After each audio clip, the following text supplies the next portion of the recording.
ইয়াৰ পূৰ্বে ৰাজ্যত এটা কামাণ্ডো বেটেলিয়ন আছিল আৰু তাৰ হেডকোৱাৰ্টাৰ আছিল কামৰূপ জিলাৰ মান্দাকাটাত। যিহেতু 5টা আৰু নতুন বেটেলিয়নৰ আমি নিৰ্মাণৰ সিদ্ধান্ত লওঁ, আমি দেশৰ নিৰাপত্তা আৰু অসমৰ প্ৰতি থকা বিভিন্ন ভাবুকি আৰু সীমান্ত অঞ্চলৰ দৃষ্টিভংগীৰে হাইলাকান্দিৰ দামচেৰা, কাৰ্বি আলঙৰ দলদলি, শিৱসাগৰৰ গেলেকী, বিশ্বনাথৰ পাভৈ আৰু তিনিচুকীয়াৰ অম্বিকাপুৰত আমি কামাণ্ডো বেটেলিয়নসমূহ নিৰ্মাণ কৰাৰ সিদ্ধান্ত লৈছিলোঁ। আজি মই অত্যন্ত আনন্দিত। যোৱা বছৰৰ 4 অক্টোবৰত বিশ্বনাথ জিলাৰ পাভৈত আমি 5th আছাম কামাণ্ডো বেটেলিয়নৰ হেডকোৱাৰ্টাৰ আৰম্ভ কৰিছিলোঁ আৰু আজি আমি 6th আছাম পুলিচ কামাণ্ডো বেটেলিয়নৰ মুখ্য কাৰ্যালয় শদিয়াৰ অম্বিকাপুৰত শুভ উদ্বোধন কৰিছোঁ। 331 বিঘা মাটিত নিৰ্মিত এই কামাণ্ডো বেটেলিয়নত 400 জন কামাণ্ডো থাকিব পাৰিব আৰু ইয়াতে আধুনিক বেৰেকৰ উপৰিও 149টা আৱাসিক কোৱাৰ্টাৰ নিৰ্মাণ কৰা হৈছে। ইয়াৰ উপৰিও parade ground, shooting range, drill said আদিৰো ব্যৱস্থা কৰা হৈছে। 10খন বিচনাযুক্ত এখন চিকিৎসালয় আৰু এখন প্ৰাথমিক বিদ্যালয়ৰো ইয়াত ব্যৱস্থা কৰা হৈছে। নামঘৰ আৰু বেংকৰ ট্ৰেঞ্জেকশ্যনৰ বাবে ইয়াত ATMও নিৰ্মাণ কৰা হৈছে। আমাৰ দৰে এখন ৰাজ্যত 6টাকৈ কামাণ্ডো বেটেলিয়ন নিৰ্মাণ কৰিব পৰাটো এটা গৌৰৱৰ বিষয়। ইতিমধ্যে আমাৰ ডিফুত নিৰ্মাণ কৰা কামাণ্ডো বেটেলিয়নো শুভ উদ্বোধনৰ বাবে সাজু হৈ আছে আৰু স্বাভাৱিকভাৱে আন 3টা বেটেলিয়নৰো নিৰ্মাণ কাৰ্য আগবাঢ়ি গৈছে।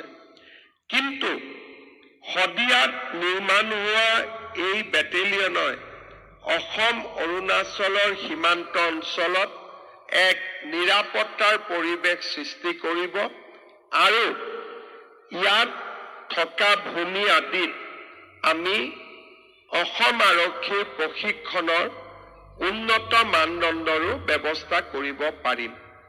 আৰু মই নিশ্চিত যে বেটেলিয়নটোক কেন্দ্ৰ কৰি আমাৰ অম্বিকাপুৰৰো আৰ্থ সামাজিক বিকাশ আমি নিশ্চিতভাৱে দেখা পাম। সকলোতকৈ প্ৰয়োজনীয়, আপোনালোকে আজিকালি দেখা পাইছে যে অসম আৰক্ষীত যি ভেকেন্সি থাকে, প্ৰতি বছৰৰ ভেকেন্সি আমি প্ৰতি বছৰতে পূৰণ কৰোঁ। কেইটামান দিন আগতে আমি প্ৰায় 5,000 আৰক্ষী নিযুক্তি কৰিছিলোঁ আৰু এতিয়াও 5,000 আৰক্ষী পদ পূৰণৰ বাবে আমি ভৰ্তিৰ ব্যৱস্থা কৰিছোঁ। ইণ্টাৰভিউ প্ৰক্ৰিয়া চলি আছে।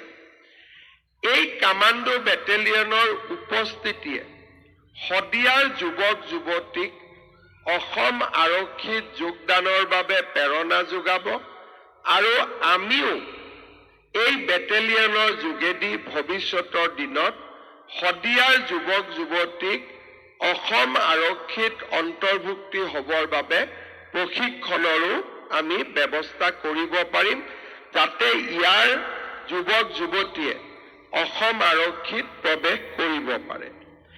অসম আৰক্ষীত যোৱা কেইটামান বছৰ ধৰি নিৰন্তৰ উন্নয়নৰ কাম আৰম্ভ হৈছে। লাচিত বৰফুকন পুলিচ একাডেমী, অসম আৰক্ষীৰ সেৱা পৰ্টেল, বাল্য বিবাহৰ বিৰুদ্ধে যুঁজ আদি বিভিন্ন ধৰণে অসম আৰক্ষীয়ে আজি নিজৰ প্ৰফেশ্যনেল গৌৰৱ অক্ষুণ্ণ ৰাখিব পাৰিছে। মই যেতিয়া মুখ্যমন্ত্ৰী হৈছিলোঁ, অসমত 1,33,000 গোচৰ পঞ্জীভুক্ত হৈ আছে। আজি সি 37,000লৈ হ্ৰাস পাইছে। নিষ্পত্তি নোহোৱা গোচৰ 1,34,000ৰ পৰা 11,000লৈকে হ্ৰাস হৈছে। ইয়াৰ ফলত আজি অসম আৰক্ষী ভাৰতৰ ভিতৰতে এটা অন্যতম আৰক্ষী বললৈ ৰূপান্তৰ হৈছে। অসম আৰক্ষীৰ পাৰদৰ্শিতাৰ কাৰণে এতিয়া আমাৰ লাচিত বৰফুকন পুলিচ একাডেমীত গোৱা, মণিপুৰৰ দৰে ৰাজ্যয়ো তেওঁলোকৰ আৰক্ষীক প্ৰশিক্ষণৰ বাবে পঠোৱা আৰম্ভ কৰিছে। মই ভাবো অনাগত দিনতো অসম আৰক্ষীয়ে নিজৰ সুনাম অক্ষুণ্ণ ৰাখিব, অসমৰ ৰাইজক নিৰাপত্তা প্ৰদান আৰু অপৰাধ সম্পৰ্কীয় গোচৰৰ ক্ষীপ্ৰ সমাধানৰ ক্ষেত্ৰত অতি গুৰুত্বপূৰ্ণ ভূমিকা গ্ৰহণ কৰিব। অসম আৰক্ষীৰ লগে লগে আজিৰ